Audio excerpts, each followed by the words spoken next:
अतीक अहमद ने अपने बाहुबल के दम पर प्रयागराज से लेकर लखनऊ तक हजारों करोड़ की संपत्ति बनाई और इस संपत्ति को हथियाने के लिए अतीक अहमद ने तमाम हथकंडे अपनाए।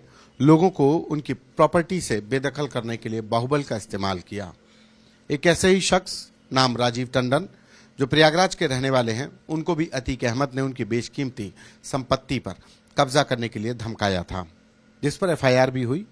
हमारे साथ बात करने के लिए राजीव टंडन खुद ही हैं। राजीव जी, आपको भी अतीक अहमद ने धमकाया था, क्या मामला था, कब धमकाया गया, क्या हुआ था? ये 2014 की बात है, सापा की सरकार थी।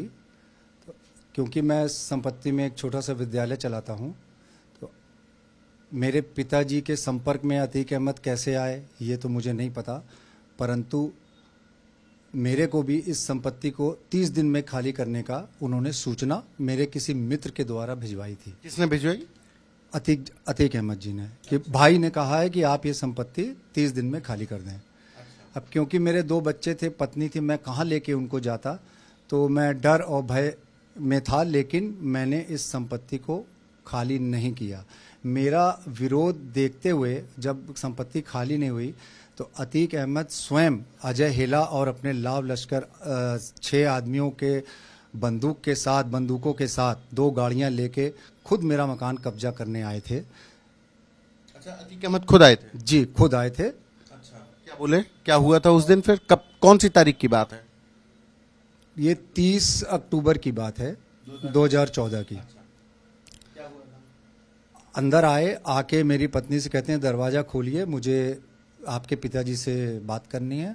तो फिलहाल मेरी पत्नी ने दरवाज़ा नहीं खोला और वो अंदर आ नहीं पाए। बाहर ही बैठ के उन्होंने पिताजी से, स्कूल के प्रीमाइस से मेन गेट से अंदर आए? मेन गेट से अंदर आए। सब पूरा गनर उनके चारों तरफ से घेरे हुए थे और पत्नी से बार बार दबाव उन्होंने बनाया कि आप मुझे अंदर आने दीजिए, लेकिन मेरी पत्नी भयभीत थी, उन्होंने दरवाज़ा नहीं खोला, इसलिए वो घर के अंदर नहीं आ पाए। लेकिन मेरे प्रेमिसेस में आके वो आधे घंटे तक यहाँ रहे और जब उनको सफलता नहीं मिली इसमें तो वो चले गए। फिर आप लोगों ने क्या किया? मतलब एफआईआर कराई आपने कहीं पर किसी के, उनके अतीक अहमद के खिलाफ?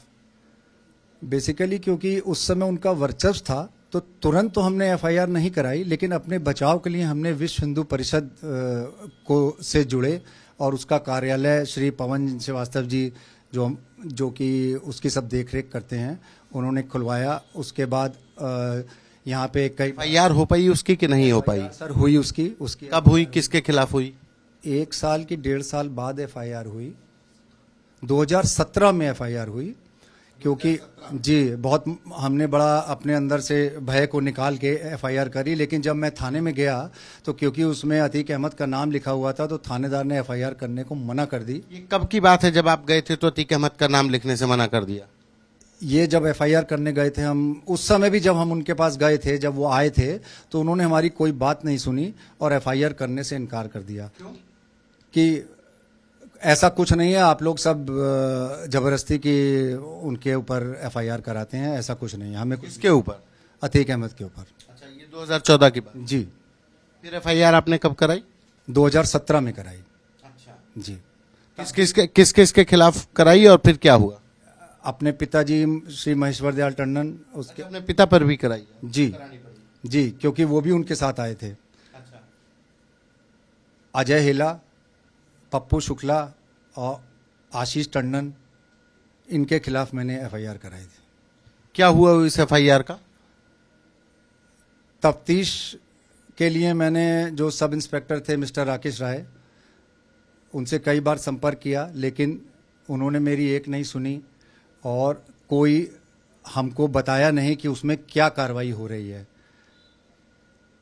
बाद में पता लगा कि वो कौशाम्बी के किसी, अभी आपकी केस में क्या हुआ? एफआईआर लगी? लग गई सर, उसमें एफआईआर लग गई, उसमें उन्होंने किसी को दोषी नहीं माना है। अच्छा, अब तो अतीक अहमद मारा गया, आप प्रयागराज में रहे हैं, लोग कहते हैं कि अतीक अहमद को जिस प्रॉपर्टी पे नियत आ जाती थी वो कब्जा कर लेता था, ऐसा है?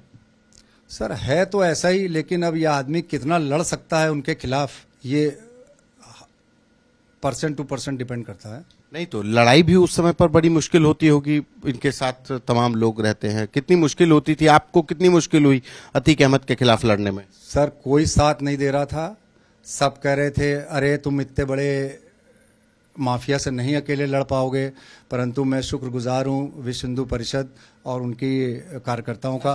विश्व हिंदू परिषद की क्या कहानी है? मतलब स्कूल आप चला रहे थे तो विश्व हिंदू परिषद कहाँ से आ गया? उस समय विश्व हिंदू परिषद नहीं था। जब मेरे को धमकी दी कि और एफआईआर लॉन्च होने से मना हो गई, तो हम बहुत पशोपेश में थे कि इस संपत्ति को कैसे बचाया जाए।